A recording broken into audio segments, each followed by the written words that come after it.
And when you, are there any songs that you started work on that Brian was working on that you later, went in and touched up or finished? No, I don't ever remember hearing anything actually.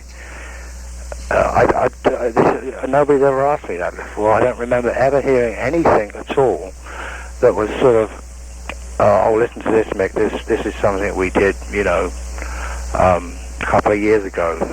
I don't remember hearing any outtake. I mean, we were constantly making up little tunes and little blues songs all the time that have come out on bootlegs, studio bootlegs and stuff. And there were always a lot more songs left over than we could put on one album. But I don't really remember ever hearing anything other than what is actually part of the official Decca Records and London Records catalogue from that period prior to me. Yeah, just because I noticed on Let It Bleed they give... But there must be some stuff. Yeah, I mean on Let It Bleed I noticed they give Brian Jones a couple of credits for percussion or auto harp or something like that, and I thought maybe there was a song or two that you kind of finished that he never got a chance to. No, I don't think there is. No. This might be a too personal question. I don't know, but well, there's only one way to find out. Yeah, and did you get like an equal cut in the band? Do you still get? Oh, I did when I was with them. Yeah. Do you still get compensated for those records? No, not as much as I should. No. But you still get some kind of compensation. Yeah. Some, very little. Really? But, oh yeah. I mean, that's a very sore point. I mean, it's not something that I dwell upon anymore, but it's something I really did dwell upon for years and years and years, and it became actually a very negative source of discontent. Yeah, I bet. Because I mean, when you read about the Monkees records selling millions of copies, and these guys are millionaires now, and they barely played on those records. Yeah, I know. It's something. It's something that I've learned. The only thing I can say is I've learned to be philosophical about it. Yeah. I've had to be philosophical about it. I mean, I actually saw them all together backstage at Wembley last year, and it wasn't an uncomfortable atmosphere. I mean, in fact, when I lived in New York in the late 1980s, me and Keith used to play together a lot. He'd play on my sessions, I'd play on his, and we'd walk home together at 6 o'clock in the morning, and, so there was never really any animosity. But there was a lot of bad feeling when I left, because of the way I left. I mean, I did kind of leave them in a bit of a bind. They were very upset that I left. Do you think that's kind of why? I would like to think that it was why. I actually think it was more of a political business thing. Yeah. Yeah, but I mean, the Rolling Stones have not always been as successful as they are now. I mean, people, because they've always been more or less at the top, people tend to assume that they've always been a lot more wealthier or a lot more whatever than they actually are. I mean, there were periods when I was with the band when we knew that we split up nearly split up twice. I mean, Bill Wyman and me were going to leave around about the same time. Yeah. For no other reason than there was just a lack of direction, and Keith was having personal problems, and it was all of this stuff is kind of well documented in various books and stuff. I'm going to write a book about it one day. I was going to ask you about that. Yeah. I mean, I that's why it's so easy to talk about, because I've been writing stuff for a couple of years now, and in fact, I just a couple of weeks ago, I came into I suddenly found that I had all my old diaries from the early 70s. Like when I was on tour, I used to keep a diary, and I thought I'd lost all that stuff, but I haven't. So that's quite good that I found that. Wow. Yeah. Do you ever think about getting legal as far as you know, the royalty thing goes? Yeah. Yeah. I think about it, and I talk to them. I mean, it's an ongoing. It's just an ongoing situation, but it's not something that I. There was a period, there was a period in my life when, in the sort of early '80s, when I kind of more or less consumed my life in a very negative way, and I got very bitter about it, and it stopped me from playing, and it stopped me from actually enjoying what I should have been enjoying doing, which was playing my own music and playing with my own band. Yeah. And that's what I enjoy doing now, so it doesn't really affect that. I would never let it affect anything that I'm doing now, but as to what I can do about it, I don't know. Probably sort it out with them the next time I see them. I'm sure there's a lot of attorneys out there rubbing their hands together, hoping that you decide someday. Well, I'm not sure whether, I'm not sure whether that's true. I think this. I would like to think that there would be one or two that have got enough guts to represent me if I needed any representation or asked for any, because you see, unfortunately in this world, things are not always fair, and truth and justice and all that kind of stuff tends to belong to those with the most power. That's it does. Yeah, I found that out in my divorce. Exactly. Exactly. Yeah. So I've read in one place that you were. So I guess that puts me in the category of being legally separated from the Rolling Stones, but not finally divorced yet. Exactly. I read once that you were in the hospital during part of It's Only Rock and Roll. I was, yeah. What was wrong? I was taking heroin. I mean, not very much, but in those days we tended to. It was more of a recreational thing, but being young and everything, and sort of not knowing how to handle it, I was everybody said, "Oh, you got to go into a clinic." So I did for a week, and it didn't do much good. I still went back to it again. A few years later. Yeah.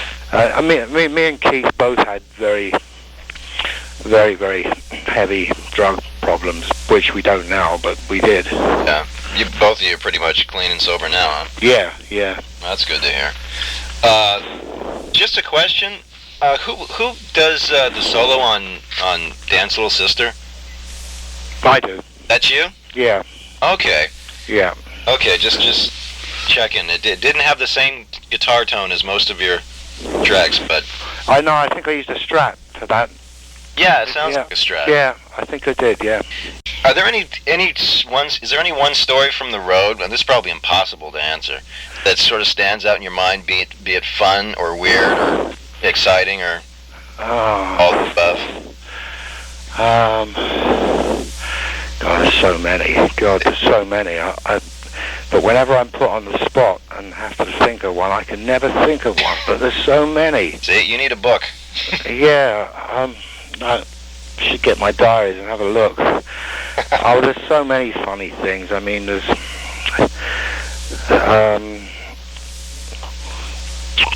I remember when we. One thing that I did notice from reading my diaries was that in those days, like these days, their tours are so big, they're so separated from the rest of the world. I mean, while they're on stage, the dressing room area is packed away, and they leave straight away in a car and fly on to the next place. When I first joined the Stones, a lot of the tours we did were more or less the same as any other rock and roll tour. I mean, we'd sit backstage, we'd meet people, we'd go out to clubs, we'd do all the usual things, and we'd get sort of notes stuck under our door, like saying, departure time 12 p.m. in the morning, please be in the lobby at 11:30, have your baggage ready, there's 2 shows today in Houston, When we arrive in Houston, we go to the hotel, then we go to the first show. We'll be staying at the hall between shows, and the promoter will provide dinner. And then at the end of this little note, it says, "Where's Mick Taylor's? Has anybody seen Mick Taylor's pig nose?" And there's all sorts of funny things, though. Like I remember Mick and Keith having a fight once because we'd just done a show in Seattle, and we were all sitting in this restaurant, and I think Keith had given Mick his favourite leather jacket during the performance, and Mick had tossed it into the crowd. Nice. Thrown it away. So Keith got very upset about this, and they almost had a fight about it at the dinner table. You know, stupid stuff. You know, just stuff that happens. It's funny stuff, though. Yeah. Because you know the outsider doesn't really, think normal stupid stuff like that happens. Oh, it does. It did then. I don't know whether it does now. Things. I mean, I backstage with them at Wembley was so strange because it was so quiet. Nobody was allowed in the dressing room. I mean, I was in the dressing room with Ronnie and Keith. And Charlie had his own dress. I mean, they all had their own dressing rooms, and there was nobody backstage at all. There was a backstage area for VIP guests, but the band had their own area separate from that. And it was a bit more sort of rough and ready when I was with them. Oh, I bet. So you got back together with them to do a show in '81 or '82? '82, yeah, or '81. I was in Kansas City, and I spent a couple of days with Keith, actually, yeah, and I don't think Mick was too thrilled about me getting up on stage and playing, but the rest of them kind of seemed to want me to, so I did. But I stayed on stage much too long. I only meant to actually get up on stage and play a couple of songs, but they kept sort of urging me on to play, so I did. What I noticed was that it was such a fast, sort of bad-sounding show. Yeah. And a lot of the numbers I didn't know. But what I did notice about their show last year at Wembley was that, in spite of all the years that have passed, and in spite of how good all the records are that I did with them, they actually sound and play much better than they used to when I was with them. They really do sound.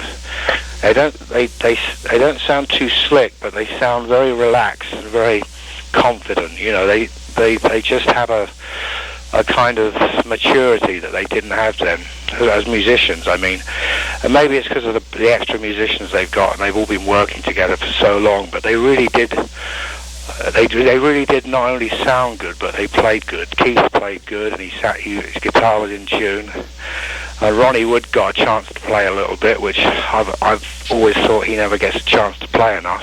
Yeah. Because he's a very good guitar player, I think. Yeah, I've heard he's a very good bass player too. He is. Yeah. Excellent bass player. Yeah. Yeah. I mean, I agree with you that probably technically now they're probably really clean. And like you said, Keith tunes his guitar now. Well, it wasn't just technical. They on certain numbers, they really did. They sounded loose, and funky. But there was an intensity there during the '70s that wasn't there, obviously. Yeah, I was just going to say they just don't have that vibe anymore, though. No, possibly not. No. But from my perspective, I actually thought it might make me feel a little bit nostalgic, but it didn't, because I realised that they're a different band now. They're not the same band, but they still sound really good. Yeah. To me, anyway. Yeah, it was like a few years ago. They played San Francisco, and just for the hell of it, had this really difficult radio contest, and I won like 5 pairs of tickets, one after another, just for the hell of it. And when I got these tickets, I thought, what am I going to do with them? I don't want to go see them. Nobody I like is in the band anymore. Yeah. So I wound up giving them away, because just that vibe just isn't there anymore. Yeah. Probably not. I mean, you can agree with me or disagree with me or say no comment, but I want to find out from you, if you're willing to tell me, if the reason why I think a lot of the great stuff, the live stuff, the outtakes and all that stuff, is probably never going to see the light of day as long as Mick Jagger's alive, is because he probably doesn't want the great stuff they did then to overshadow what they're doing now? No, I don't think so. I don't think that's true. You don't? No, I really don't. No, I can't. I might have agreed with you about 4 or 5 years ago. Yeah. But not now. Not now. I mean, I'm sure. I'm sure all that stuff will come out. It's just the real question is there anything left to release that's really good that hasn't been already been released on bootleg? And